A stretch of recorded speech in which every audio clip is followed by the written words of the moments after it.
I'd like to welcome everyone to our continuing Bible study. Generally, we use the Revised Common Lectionary, but for the next few months, we're going to be using the International Lesson Series with a couple of weeks. Next week, for instance, being one in which we will go back to the Revised Common Lectionary.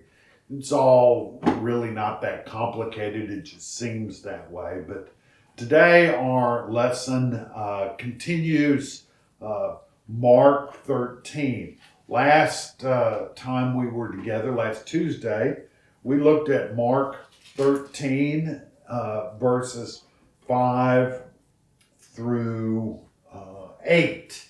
And this is how that sounded, just to give us some context.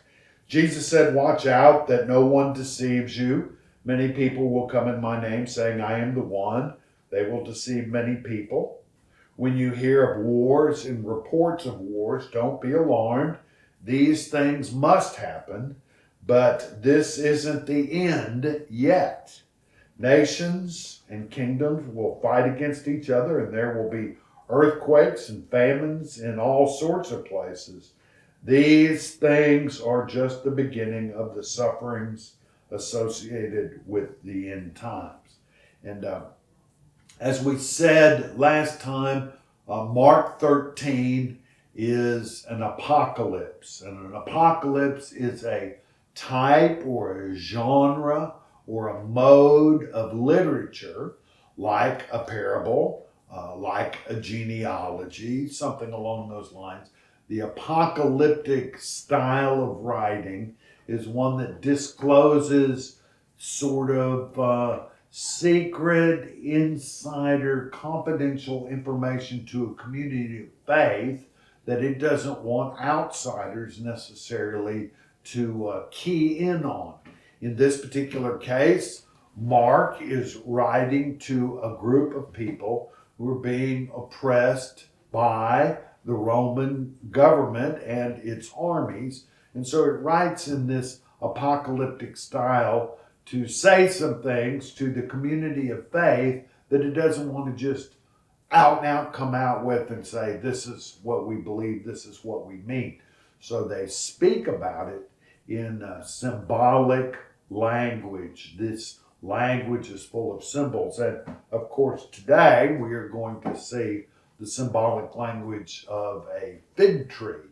Now, what you need to know is that when oppression is great and a certain group of people are under the gun of oppression, when they are in desperate times, sometimes they will reach out to anyone that they think can lead them to safety. You see this even today in our world. There are nations where people are afraid, and so they turn to autocrats and dictators because they think that these people will be able to provide safety for them. But it's rarely the case that that happens. So I would ask us to remember this context of this apocalyptic language of Mark 13 and recognize that it is similar in some ways to Isaiah 24 through 27, or the prophecy of Ezekiel, or the book of Daniel, or the book of Revelation. They're all similar in the sense that they're all apocalyptic writings.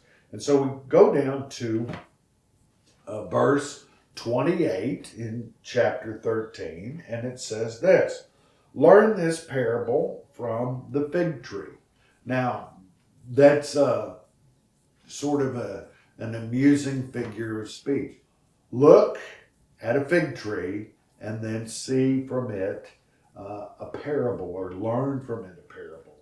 After its branch becomes tender and sprouts new leaves, you know that summer is near.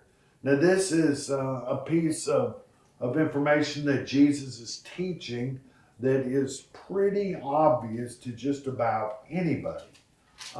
As he's teaching these disciples after they've left the temple, he has cursed the fig tree going into the temple.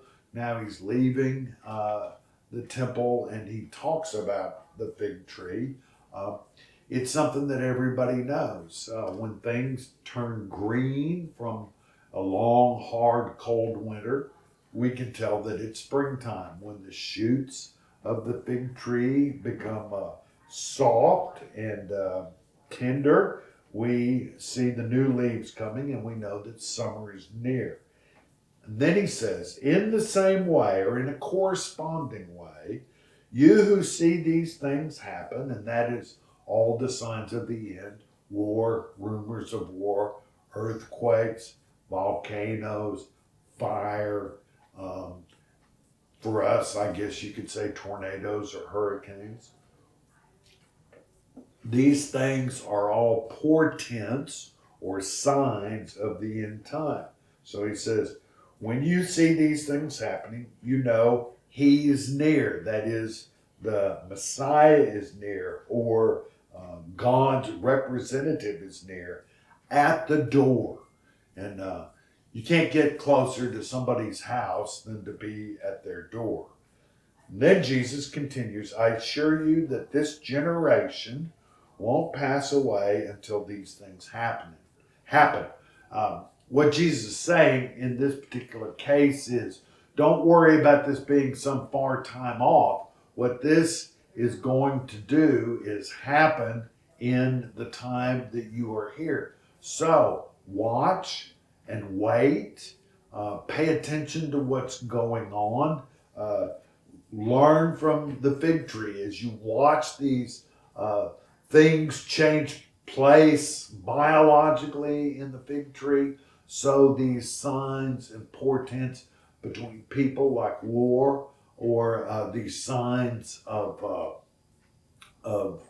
nature, such as an earthquake, then you know that these things are about ready to happen. Uh, Heaven and earth will pass away, but my words will certainly not pass away. And so Jesus is saying that his words that he is speaking to the disciples as he teaches them is a word that is eternal. The Gospel of John says the same yesterday, today, and tomorrow. It also says that in the book of Hebrews. Then he says, and this is a response to the question that the disciples asked Jesus. They want to know, is this the time when the end will be coming? And Jesus says, nobody knows when the day or the hour will come. And this is important because the false messiahs that come say, today is the end times. Sometimes you'll see newspaper articles or notices on the news, probably on Facebook, it happens every day, is that somebody is going to predict the end of the world. The end of the world is coming at 5 o'clock on Friday, this Friday. Sometimes people will say, the end of the world will be on January 1st, the year 2000. You remember Y2K, how many people predicted the end of the world. What Jesus is saying is, nobody knows. Not the false messiahs, not the prognosticators, not the prophets of our time, not the people that are trying to make money off of the naive. I was always amused by the televangelist who told his people that the end of the world was coming in 2 weeks and that he would deeply appreciate it if they would send their money to him quickly before the end comes. I don't know, for some reason it just tickled me. But not the angels in heaven, not even the Son. The Son of God doesn't even know what time it is. So if Jesus doesn't know what time it is and the angels don't know what time it is, your next door neighbor, which goes to a church that prophesies the end times every Sunday, he doesn't know either. Only the Father knows. In other words, only Creator God and Father knows when the end will come. But then Jesus says, because nobody knows, watch out, stay alert. You do not know when the time is coming. He's saying to people like us, be aware, pay attention, Keep focused on what needs to be done while you are waiting for the end. And then he uses this little figure of speech. You might call it a parable. It is as if someone took a trip, left the household behind, and put the servants in charge, giving each one a job to do. And he told the doorkeeper to stay alert, just like he said above. Stay alert. Watch out. Watch that no one deceives you, essentially. You do not know when the head of the household will come, whether in the evening or at midnight, when the rooster crows in the early morning, or at daybreak. He gives this 4-option panoply of different times that the master could come home. And what the master coming home represents is the moment of truth, when the consummation of human history is to begin. Don't let him show up when you weren't expecting and find you sleeping. In other words, don't take a nap when this important thing is getting ready to happen. What I say to you, I say to all, stay alert. And so this text from Mark 13, and this ends the apocalypse that we know as Mark 13. The main thing it tells disciples, whether then or now, is stay alert, stay awake. Don't go to sleep.